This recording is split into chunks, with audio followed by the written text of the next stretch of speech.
बागेश्वर धाम। आखिर कहां पर स्थित है बागेश्वर धाम? क्यों कुछ लोग बागेश्वर धाम को एक अंधविश्वास का नाम दे रहे हैं? क्या बागेश्वर धाम में होने वाले चमत्कार सच में चमत्कार होते हैं या कोई माइंड रीडिंग का ही एक कमाल है? तो चलिए दोस्तों, इन्हीं सभी सवालों के जवाब एक एक करके जानेंगे हम इस वीडियो में। अंत तक जरूर बने रहिएगा ताकि आप अच्छे से समझ पाओ। तो चलिए शुरू करते हैं। तो दोस्तों, सबसे पहले जान लेते हैं कि बागेश्वर धाम कहाँ पर स्थित है। दोस्तों, बागेश्वर धाम मध्य प्रदेश के छतरपुर जिले में एक छोटा सा गांव है ग्रामगढ़ा में स्थित एक ऐतिहासिक मंदिर है बालाजी का, जिसे आज के समय में हम बागेश्वर बालाजी या बागेश्वर धाम के नाम से जानते हैं। यहीं पर पंडित धीरेन्द्र शास्त्री जी अपना दरबार लगाते हैं और लोगों की समस्याओं का समाधान करते हैं। अब बात करते हैं दोस्तों, जो लोग बागेश्वर वाले बाबा को एक अंधविश्वास फैलाने वाले या भड़काऊ भाषण देने वाले बता रहे हैं, तो सबसे पहले आप ये क्लिप देखिए। अब जग जाओ और सब एक मंच पर एकजुट होकर के सनातन धर्म का ध्वजा आगे ले चलो। अब आपस में लड़ने की जरूरत नहीं है। सनातन के संतों, तुम एक दूसरे की बुराई मत करो, हमारी कर दो, हमें कोई दिक्कत नहीं है, पर किसी संत कोई संत की बुराई ना करना हमारी प्रार्थना है। अब तो संतों और ब्राह्मणों आओ हमारे साथ और संतों के साथ मिलकर सनातन की अलख पूरे विश्व में जगाएं। दोस्तों, इस वीडियो में पंडित धीरेन्द्र शास्त्री जी एक हिंदू एकता की बात कर रहे हैं। क्या ये भड़काऊ भाषण देना हुआ या कोई अंधविश्वास फैलाना हुआ? नहीं हुआ। पंडित धीरेन्द्र शास्त्री जी अपने सनातन धर्म का प्रचार देश में ही नहीं विदेश में भी प्रचार कर रहे हैं। क्या ये अंधविश्वास फैलाना हुआ या भड़काऊ भाषण देना हुआ? क्या अपनी आत्मरक्षा के लिए सबको जागरूक करना क्या भड़काऊ भाषण देना होता है? क्या नहीं होता। चलिए 1 मिनट के लिए मान लेते हैं कि जो पंडित धीरेन्द्र शास्त्री जी कोई चमत्कार करते हैं, चलिए उसको हम 1 मिनट के लिए पाखंड मान लेते हैं, ठीक है।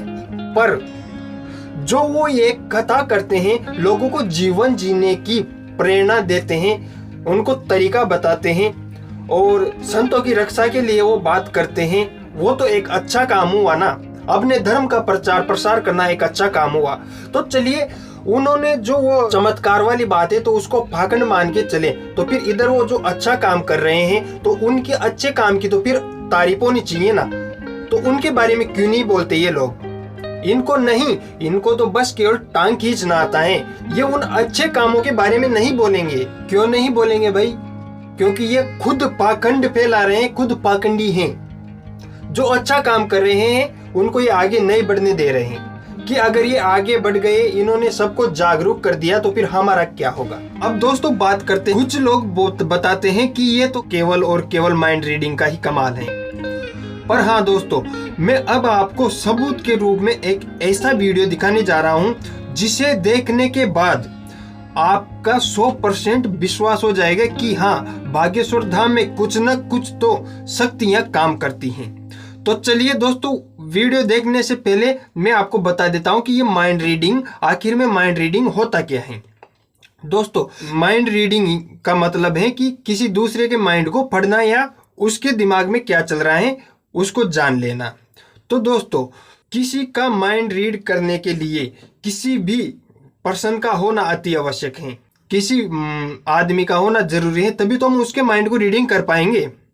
अगर सामने व्यक्ति नहीं होगा तो किसके माइंड को रीडिंग करेंगे, है कि नहीं? तो कहने का मतलब सीधा सीधा है कि माइंड रीड के लिए किसी भी व्यक्ति का होना बहुत जरूरी है।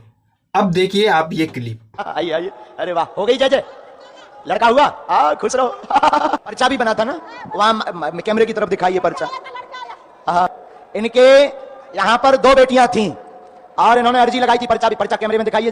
गुरुजी के हिसाब से आपकी दया से मेरे को लड़का हुआ। आपने 3 महीने प्रेगनेंसी थी ना मेरी। कहाँ से हो आप? दहीसर से। दहीसर, आप मुंबई? आए थे ना, आप आए थे पिछली बार आए थे ना, लॉकडाउन के समय अर्जी लगाई। 3 महीने की प्रेगनेंसी, आपने बोल दिया था कि आपको लड़का होगा करके। अब लड़का मेरा कितने 4 दोनों हाथ उठाकर एक बार सीताराम बोलो। इस वीडियो में ये महिला बता रही है कि ये 3 महीने पहले आए थे, इनकी अर्जी लगी थी, पंडित धीरेन्द्र शास्त्री जी ने बता दिया था कि हाँ, आपको बच्चा होगा।